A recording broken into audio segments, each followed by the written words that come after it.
नमस्कार, स्वागत है आपका हमारे साथ खास मुलाकात में। आज मेरे साथ हैं सुखदेव सिंह जी। आपका हमारे स्टूडियो में पधारने के लिए बहुत बहुत धन्यवाद। सबसे पहले मैं ये जानना चाहती हूँ कि किसान गजेंद्र सिंह की जो आत्महत्या हुई है उस पर आपकी क्या टिप्पणी है? गजेंद्र सिंह ने आत्महत्या की नहीं, उनको आत्महत्या करने के लिए उकसाया गया है। और ये आप पार्टी के जो नेता हैं, उनका सीएम है, वो खुद वहाँ स्टेज पर मौजूद था और वहाँ उनकी सभा चल रही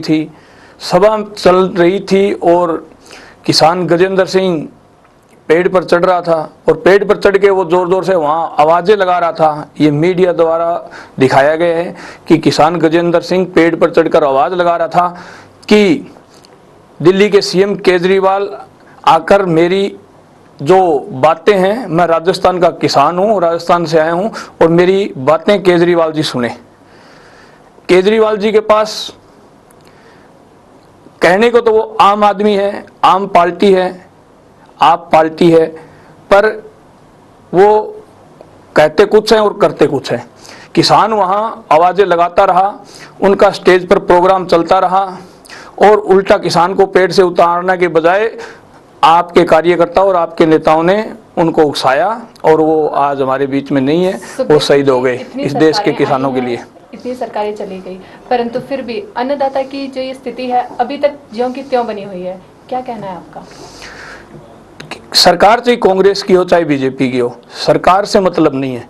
जब तक ये सरकारें, जो इस देश की सबसे बड़ी पंचायत लोकसभा है, उसमें किसानों के लिए कानून पास नहीं करेंगे, तब तक किसानों की ये हालत रही। आज आप देख लो, ये पेन है, ये बनाने वाली कंपनी है, उसने इसका रेट तय किया है पेन का, भाई इस पेन के हम 10 रुपए लेंगे, 50 रुपए लेंगे या 100 लेंगे। आज ये घड़ी है, इसको घड़ी की कंपनी है, उसने इसका रेट तय किया है कि हम 1 लाख रुपए लेंगे या 2 लेंगे या 50,000 लेंगे। आज किसान की हालत आप देख लो। किसान पैदा करता है, किसान अन्न पैदा करता है, किसान सब्जियां पैदा करता है, पर किसान की मजबूरी यही है कि किसान उसका रेट तय नहीं कर सकता, इसलिए आज किसान का मर है। आज देख लो आप, राजस्थान के किसानों के साथ साथ पूरे इस भारत के किसानों की हालत देख लो आप। 85% किसान आज भरपेट खाना नहीं खा सकते, भूखे सोते हैं वो। अगर बच्चों को पढ़ाने के लिए भेज देते हैं तो माँ बाप को एक रोटी कम करनी पड़ती है, अपना पेट काटना पड़ता है उनको। ये आज हालात है हमारे राजस्थान के। जी सुखदेव जी, सरकार ने जो मुआवजे के पैमाने तय किए हैं वो कहाँ तक सही हैं? मुआवजे के जो पैमाने तय किए हैं वो बिल्कुल ही गलत है और कुछ जगह तय कर दिए फिर भी दिए नहीं, तो किसान क्या करे? आप लोग देख लो, आज मुआवजा देने की घोषणा कर देते हैं, काफी दिन तक मुआवजा नहीं देते। मैं तो कहता हूँ मुआवजे के साथ साथ इनको तुरंत प्रभाव से घोषणा करनी चाहिए थी भी किसानों के जो ये आपदा आई है, इसके लिए किसानों के बिजली के बिल माफ कर दिए 4 महीनों 3 महीनों के लिए, और जो किसानों ने कर्ज लिया था सरकार से, वो तुरंत प्रभाव से सरकार को वापिस लेने की बजाय उस कर्ज को माफ कर देना चाहिए था। पर सरकार ने किसानों के लिए कुछ भी नहीं किया है।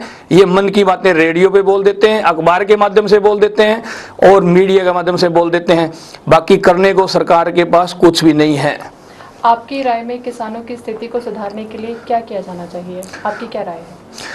किसानों की स्थिति सुधारने के लिए ही तो पूरे भारत के किसानों ने मोदी जी को वोट दिए थे। कांग्रेस को 10 साल लगातार इन्होंने परखा है, परखने के बाद कांग्रेस इस मुद्दे पर खरी नहीं उतरी किसानों के लिए, तभी तो किसानों ने एकजुटता के साथ मोदी जी को वोट दिए।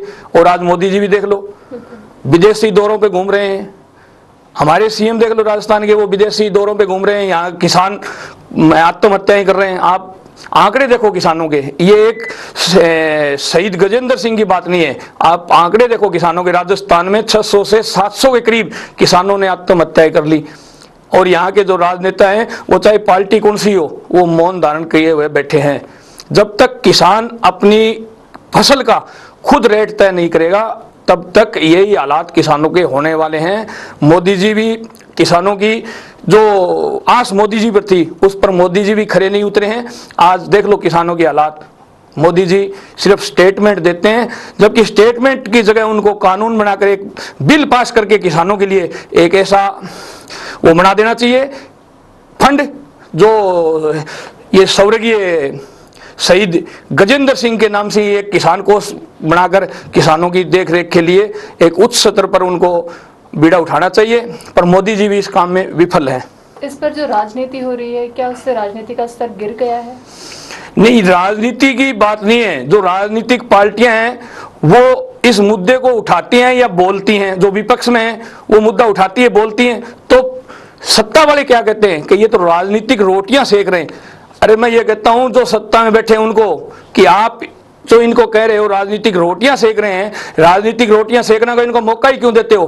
कि भारत कृषि प्रधान देश है, भारत के किसान को सक्षम बनाओ, तो इसमें विपक्ष को बोलने का मौका ही नहीं होगा। किसान अगर सक्षम होगा तो अब विपक्ष तो बात उठाएगा तो जो सत्ता में है वो कहेंगे ये राजनीतिक रोटियां सेक रहे हैं, और नहीं उठाएंगे तो कह देंगे विपक्ष वाले तो मौन धारण करके बैठे हुए हैं। तो राजनीतिक पार्टियां, इनको दोनों तरफ ही झुकाव होना चाहिए, और मैं तो कहता हूं पक्ष और विपक्ष सब मिलकर किसानों की योजनाएं बनाने के लिए एक छतरी के नीचे इनको पार्टियों और राजनीतिक पार्टियों को भूलकर एक छतरी के नीचे जितने भी जो हमारे जनप्रतिनिधि इनको इकट्ठा होकर एक बिल पास करवाना चाहिए, ताकि आने वाले समय में जो आज हमारे साथ विपत्ति है किसानों के साथ हो रही है वो आगे ना हो, और आने वाले दिनों में ये जो आज सैकड़ों की तादादों में किसान आत्महत्याएं कर रहे हैं वो आगे ना हो। सुखदेव जी, आप करनी सेना के प्रदेशाध्यक्ष हैं, इसके तहत क्या बदलाव किए गए हैं प्रदेश कार्यकारिणी में? मेरे को अभी 15 जनवरी 2015 को ही राजस्थान प्रदेश का श्री राजपूत करनी सेना का प्रदेश अध्यक्ष नियुक्त किया गया था। हम कालवी साहब के आशीर्वाद से पूरे राजस्थान में 200 विधानसभाएं हैं और 33 जिले हैं। हमने 33 में से 12 जिलों में नई कार्यकारिणी गठन कर दी है, और अभी मई के अंदर हम 4 जिलों में और करने जा रहे हैं, और बड़ी मीटिंगें भी हमने खूब की हैं। कोटा में की है, भीलवाड़े में की हैं, अजमेर में की हैं, बूंदी में की हैं, और चूरू में भी की है हमने, हनुमानगढ़ में भी की हैं, और आगे भी हम पूरे प्रदेश में जो हमारे 7 लाख करनी सैनिक थे हमने सदस्यता अभियान भी चलाया है। अब उस 7 को हमने 9 लाख पर तो अब तक पहुंचा चुके हैं, और हमारा लक्ष्य है कि हम उसको 22 से 25 लाख तक लेकर जाएं। हमारे करनी सेना के सदस्य आने वाले इसी वर्ष में 22 से 25 लाख तक होंगे, और करनी सेना सामाजिक कार्यों के साथ साथ जो हमारे किसानों के मुद्दे हैं उनको भी उठाते हैं हम, और जो राजपूत समाज पर जहां भी कहीं भी आंच आती है हम वहां उनके बराबर कंधे से कंधा मिलाकर खड़े रहते हैं। और जो सर्व समाज के गरीब लोग हैं, आप उनके हालात देख लो, उनके लिए भी हम लोग करनी सैनिक हमेशा लड़ते आए हैं और लड़ते रहेंगे, सर्व समाज के गरीब लोगों को हक दिलाने के लिए। ये आज आप लोग देख लो जो स्वर्गीय शहीद गजेंद्र सिंह है, ये भी हमारी करनी सेना का दौसा का जिला संयोजक था।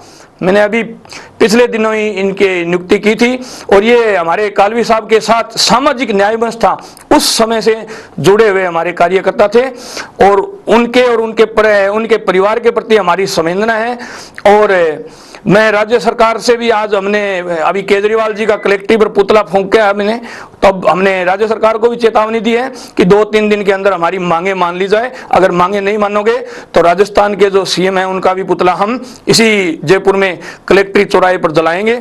आज हमारी मुख्य मांगे थी कि इस मुकदमे को सीबीआई द्वारा जांच करके, और जो दोषी हैं आप पार्टी के नेता उनको सजा दी जाए, क्योंकि सीबीआई अगर जांच करके इस मुकदमे को आगे बढ़ाएगी तो जो कानून की त्रुटियां होती है वो त्रुटियां नहीं रहेगी, और वो नेता बच नहीं सकेंगे, उनको 100% सजा मिलेगी। हम भी आप पार्टी के नेताओं के खिलाफ 302 का मुकदमा दर्ज करवा रहे हैं, और हम भी उस पर कार्रवाई करेंगे।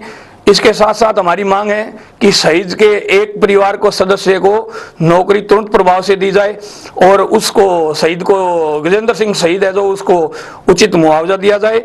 और मैं तो कहता हूं जो आने वाले दिनों में किसानों की जो योजनाएं हैं उनका नाम भी शहीद गजेंद्र सिंह जी के नाम से योजनाओं का नाम होना चाहिए। यही हमारी प्रमुख मांगे हैं, और ये मांगे अगर सरकार हमारी नहीं मानेगी तो हम पूरे राजस्थान में तहसील लेवल से लेकर डिस्ट्रिक्ट तक, डिस्ट्रिक्ट से लेकर राजधानी तक हम पूरे जोर से आंदोलन को चलाएंगे, और गजेंद्र की जो शहादत है उसको ऐसे ही देश में वो बर्बाद नहीं होने देंगे। देश के लिए देश के किसानों के लिए उसने जान दी है। इसलिए हम उसके साथ और उसके परिवार के साथ कंधे से कंधा मिलाकर चलेंगे। ये थे आज हमारे साथ सुखदेव सिंह जी, करणी सेना के प्रदेशाध्यक्ष। आपका स्टूडियो में पधारने के लिए बहुत बहुत धन्यवाद।